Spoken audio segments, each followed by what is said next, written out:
The song we just sang is inspired by the psalm in which we're about to read.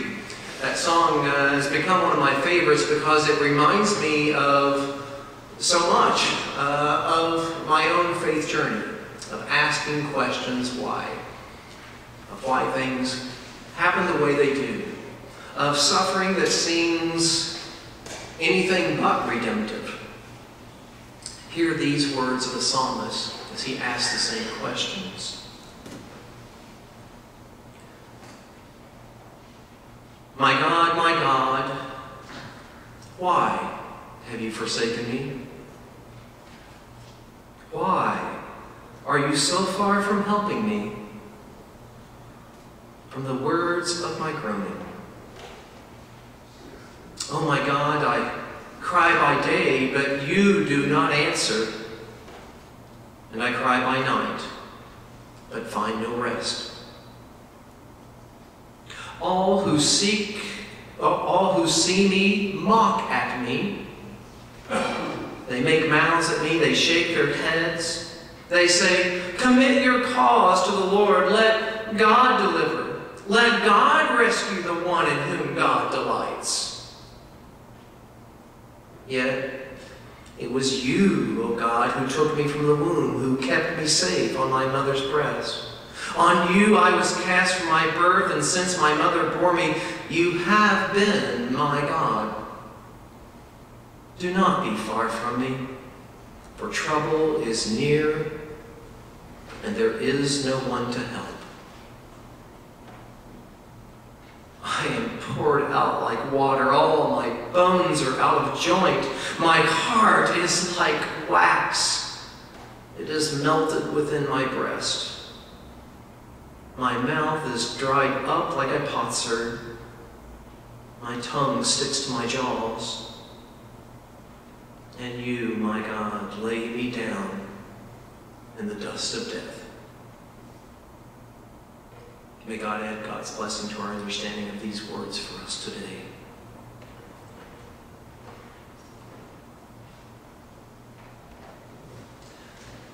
The psalmist says that his own heart melts within his own breast, like wax that is melted. Have you ever felt so sad, so sorrowful, so much of suffering in your life that you felt this way? I have. There have been times in my own life in which I've literally prayed, God, if I got to keep on suffering like this, just take me now. I'd rather go now than to continue in what I'm going through. When are the times when pain has been that intense for you? When suffering has gripped your life?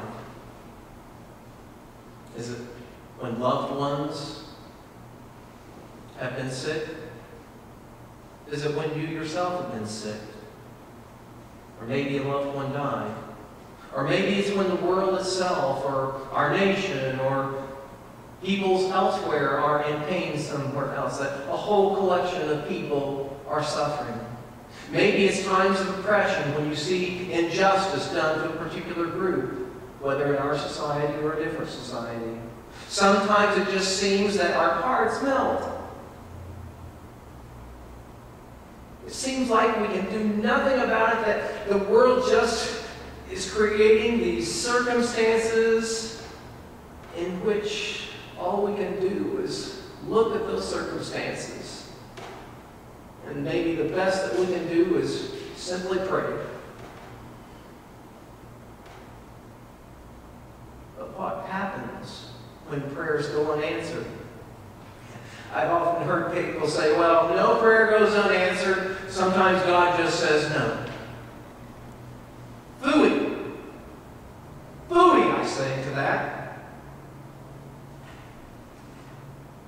Anybody who can see rancid injustice, people who are suffering for no necessary reason whatsoever other than someone just being mean, that is not suffering that God planned. There is a myth of redemptive suffering that, interestingly enough, it is in the Bible as well as in our culture as well. That myth of redemptive suffering that says that we're all created in such a way that our lives have purpose, and that even when we suffer, there is a purpose to our suffering. But I have to again say, phooey. We see that there are times in life in which suffering is not redemptive. In fact, where I would argue the case that any time anybody's suffering, the suffering itself is not redemptive. Now, I would agree with people who say that once you've gone through suffering, that you can find something out of that to gain, to look, to grow stronger, to find some purpose or meaning in which you didn't see before. But the suffering itself, I would argue, is not that. It's what we respond to the suffering that makes the difference. I've heard many times going to funerals and leaving funerals, people say to one another, you know, everything has a purpose, we just don't understand it. God has a plan. And I would like to wring people's necks sometimes when they say those things, because that has to be the absolute worst thing that you can say when somebody else is suffering and they've just lost someone. To say that everything has a purpose in times in which those who are suffering most cannot possibly see that purpose, that just seems a little cruel and inhumane to me. It minimizes and trivializes people's sufferings. It makes them see God as punitive or unjust or uncaring or perhaps spiteful, maybe apathetic. It can even legitimize evil and one's experience of the effects of evil. In effect, it's to say, you know, you're suffering this and, well, there's something good to it. It is, in effect, to say evil is good. And we know people who are doing that today, who are calling that which is definitely evil something that is good. And we have to say no. That is not good. Evil is not good. Suffering is not good. Suffering is not redemptive. There may be something that we can get out of it, but in itself it is not good.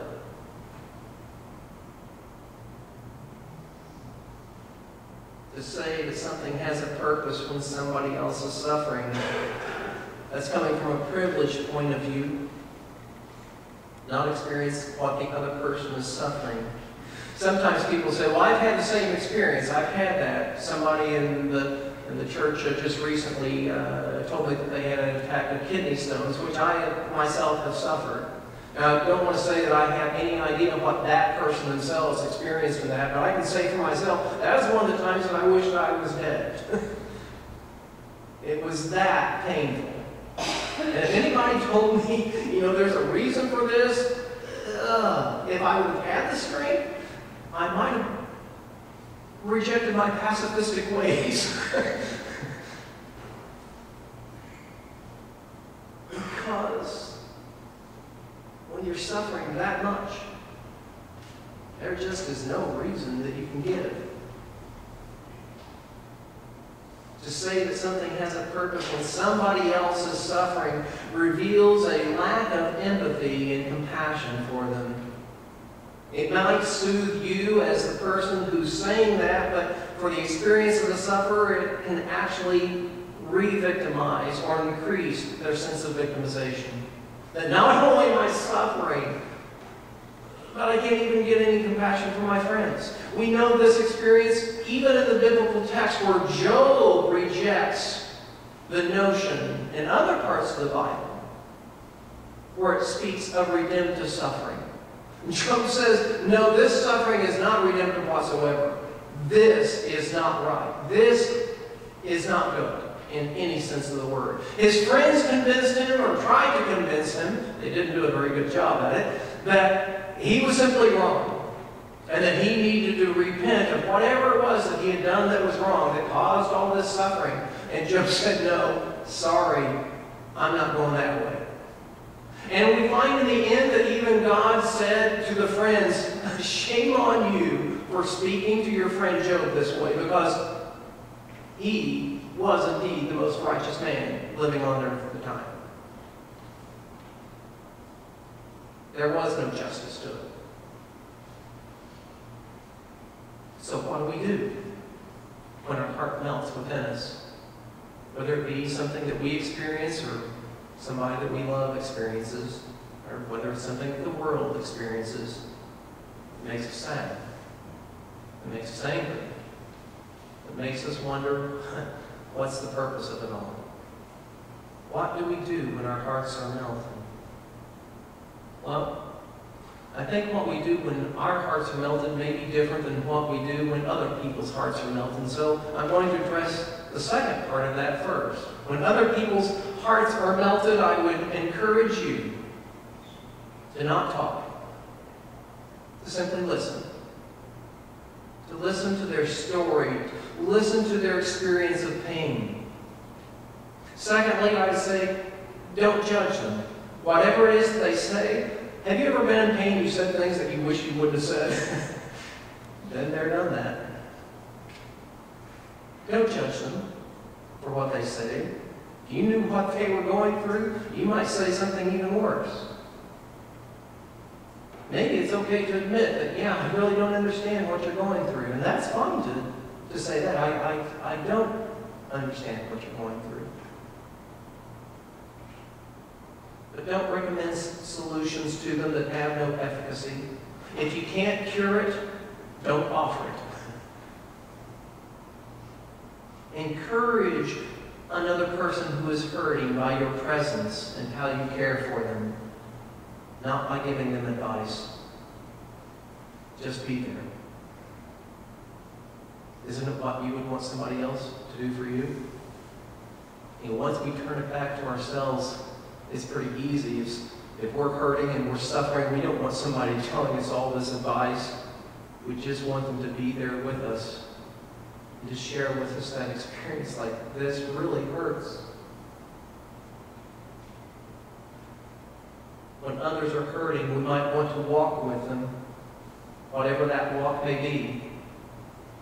We may want to cry with them and let them know it's fine to cry. And lastly, if we tell them anything, we might want to tell them this. We love them. I love you. It may not make the hurt go away, but at least let somebody know that they care and that they are there with you and they want the best for you. They may not know what to do, but they're at least there. So those are things in which we might be able to do when others are hurting. So what do we do when our own hearts are hurting and our own hearts are melting? Well, here I'm going to give instruction only from what I do myself that helps me. It may help you, it may not help you. You may have other means in which would be totally different than what I'm about to suggest, and if you do, God bless you. And share those with one another, because we might be able to help each other in that way. But when my own heart feels like it's melting within me, first thing I want to do is feel what I feel. Not to deny it, not to trivialize it, to feel it as it is. And that hurts like heck. But it may be the most courageous thing to do, and it might be a nice first step. At least that's the way it works for me. I try to be honest when my heart is melting, with my thoughts, with my feelings, with my questions, with my doubts, with my disillusionment. Sometimes things happen, whether in my life or in the life of the world, and I just don't get it. There's some things lately that have happened I just don't get. And some things in which I will speak up against because it just seems absolutely wrong. And I need to speak up. Sometimes my heart is melting, if possible. I try to work on something in which I like or which I can accomplish. The very same thing I was trying to talk with the children earlier. To do something you like. Do something new or do something creative. Another thing that I try is, if possible, can't always do this, I have to admit, is if I got the strength to do so, to do something nice for someone else. And I find this really helps me out a lot. It may not result in my diminishment of a suffering of whatever is going on in my life, but if I know that I've helped someone else out in some way, it at least lets me know there's something else I can do. It's not all about my suffering. There is something in which I can make a difference in somebody's life that is positive. So for me, that works. Crying works sometimes. Being angry works sometimes. But most of all, doing something works for me. To do my best to persevere, to try and make a positive difference in somebody else's life, to try to make a positive difference in the world. If I can find ways to do that, that's what I try to do. Sometimes I recognize that there's no way I can go this alone, and so I seek help. Could be the help of a friend, somebody who I know who has similar experiences. Maybe it's a family member. Could be professional help. But anyway, we all need to draw that line and say, I can't do this alone. I need help. Could be some of the best advice for any of us, I'm thinking. Second to last thing that I try to do is to remember who I am and who I'm called to be. No matter what suffering I'm going through, no matter what is making my heart ache or melt inside me, that I remember my calling, that I remember the values in which I uphold most. It reminds me that to be that, even in times in which I don't see that it's going to do any good. There's a certain reassurance that I get of simply knowing I did my best to be my best. It may not change anything else in the world, but at least I know I have tried my utmost. That works for me. And lastly,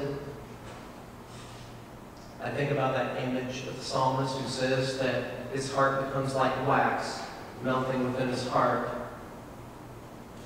You all know what melted wax is like, right? And you know that even when a candle is burnt all the way down to where all there is melted wax, that still that wax, if you've got a wick there and you've got a flame, it provides light. And so I try to be light. When I'm in my darkest place, if I can find some way to be light, whether to myself, whether to others, to just be light in this world in some way, that really helps me. I'd ask you to think of the things that help you in your times of sadness, the times in which your heart feels like wax. And maybe after service, you can share those with one another, with me, with others. Maybe we can do that in the fellowship time together, because we all go through those experiences, do we not? Where our heart feels like wax. We've got this psalmist who experiences this and he names it. And sometimes we need to name it. But next, we need to experience it with others who care and who love us and whom we love. God bless us as we love one another in and out of the sadnesses, the heart-melting experiences of life. There will be joy too. God bless us.